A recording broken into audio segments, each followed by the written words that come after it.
Good morning student. आज का अपना टॉपिक है 11th में चैप्टर नंबर 3 मर्दा एवं उसका वर्गीकरण। देखिएगा मर्दा की परिभाषा या मर्दा शब्द की उत्पत्ति किससे हुई है वो देखिएगा। मर्दा शब्द की उत्पत्ति लैटिन भाषा के शब्द सोलम से हुई है। लैटिन भाषा के शब्द किससे हुई है? सोलम से हुई है, जिसका शाब्दिक अर्थ फर्श होता है। इसका शाब्दिक अर्थ क्या होता है? फर्श होता है। अर्थात मर्दा धरातल की वह ऊपरी परत होती है जो एक परिवर्तनशील प्राकृतिक पिंड होता है। एक परिवर्तनशील प्राकृतिक पिंड होता है। यह पिंड कार्बनिक तथा अकार्बनिक अकार्बनिक पदार्थों व सूक्ष्म जीवों के संगठन से बना होता है। कार्बनिक तथा अकार्बनिक पदार्थों व सूक्ष्म जीवों के संगठन से बना होता है, जो पौधे को यांत्रिक आधार और पोषक तत्व उपलब्ध करवाती है। जो पौधे को यांत्रिक आधार और पोषक तत्व उपलब्ध करवाती है। क्लियर? फिर देखिएगा वैज्ञानिक विहिटनी के अनुसार मृदा पोषक तत्वों की धानी होती है। मृदा पोषक तत्वों की क्या होती है? धानी होती है। मृदा का निर्माण चट्टानों के टूटने, मृदा का निर्माण किससे होता है? चट्टानों के टूटने व रासायनिक परिवर्तन से बने छोटे छोटे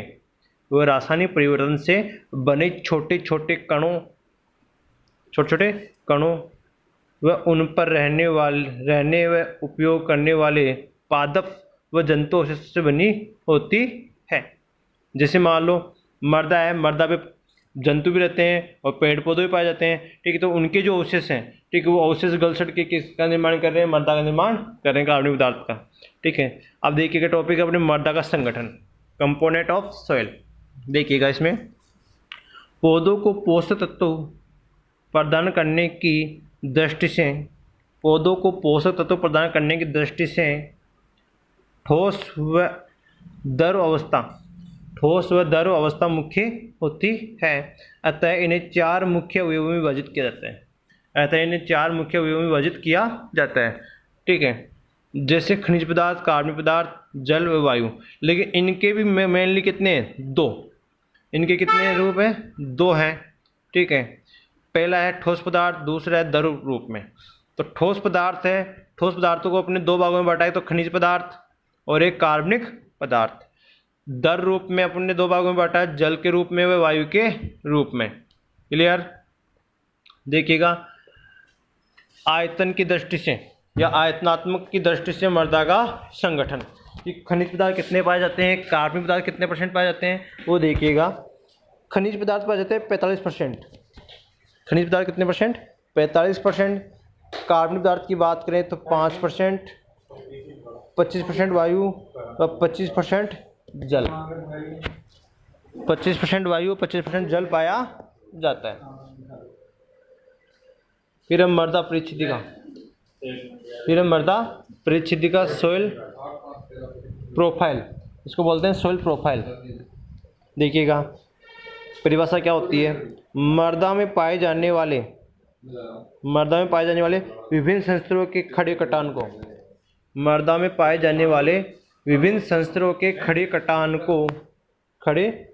को मर्दा परिच्छिदिका कहते हैं।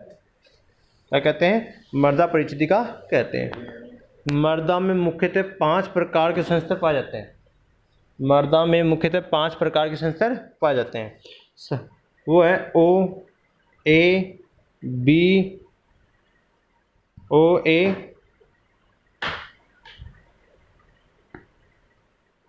B C व R।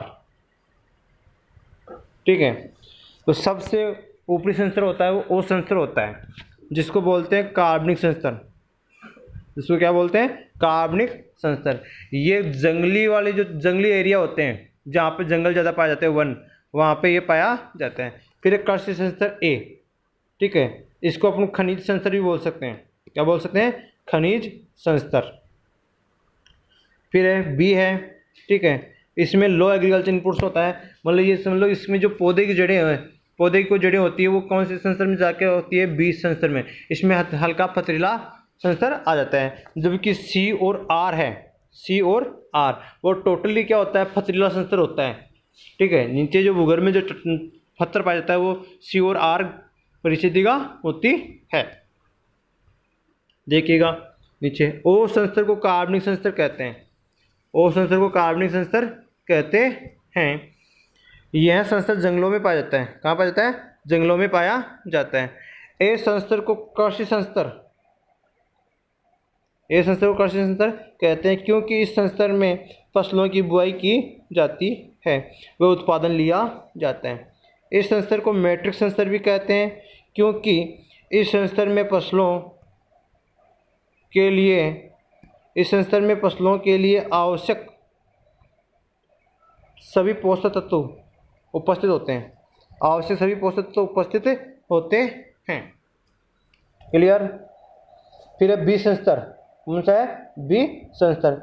इस संस्तर में कम मात्रा में, इस संस्तर में कम मात्रा में पोषक तत्व विद्यमान रहते हैं। क्या रहते हैं, कम मात्रा में पोषक तत्व विद्यमान रहते हैं जिनका उपयोग फसलें बहुत कम करती हैं, जिनका उपयोग फसलें बहुत कम करती हैं। फिर है सी संस्तर। फिर क्या है, सी संस्तर। देखिएगा, इस संस्तर में कंकड़ पत्थर तथा अन्य तत्व विद्यमान रहते हैं जो फसलों के लिए आवश्यक नहीं होते। क्लियर। फिर अगला है आर संस्तर। अगला कौन सा है, आर संस्तर। इस संस्तर में पूर्णतः चट्टानें पाई जाती है। क्या है, इस संस्तर में पूर्णतः चट्टानें पाई जाती है। अब है ये चीज़ आपको हटा देनी, अभी नहीं लिखनी, ये आपको अभी छोड़ देनी है। फिर देखिएगा, इसको भी आप छोड़ देना, ये लास्ट में लिखूँगा, ये छोड़ना आपको ये पार्ट। अब देखिएगा टॉपिक अपने मृदा अवयवों का वर्णन, मृदा अवयवों का वर्णन। सबसे पहले हम बात करते हैं खनिज पदार्थ की। किसकी बात करते हैं, खनिज पदार्थ की। देखो, यह मृदा का अकार्बनिक अवयव होता है, यह मृदा का अकार्बनिक अवयव होता है जो चट्टानों के अवशेष से प्राप्त होता है, जो चट्टानों के अवशेष से प्राप्त होता है। इसमें सिलिका, एल्यूमिनियम, सिलिकेट, मूल चट्टानों के कण, क्या है, सिलिका, एल्यूमिनियम, सिलिकेट, मूल चट्टानों के कण, क्वार्ट्ज आदि उपस्थित होते हैं। खनिज पदार्थ विभिन्न आकार के, खनिज पदार्थ विभिन्न आकार के कणों के रूप में पाए जाते हैं।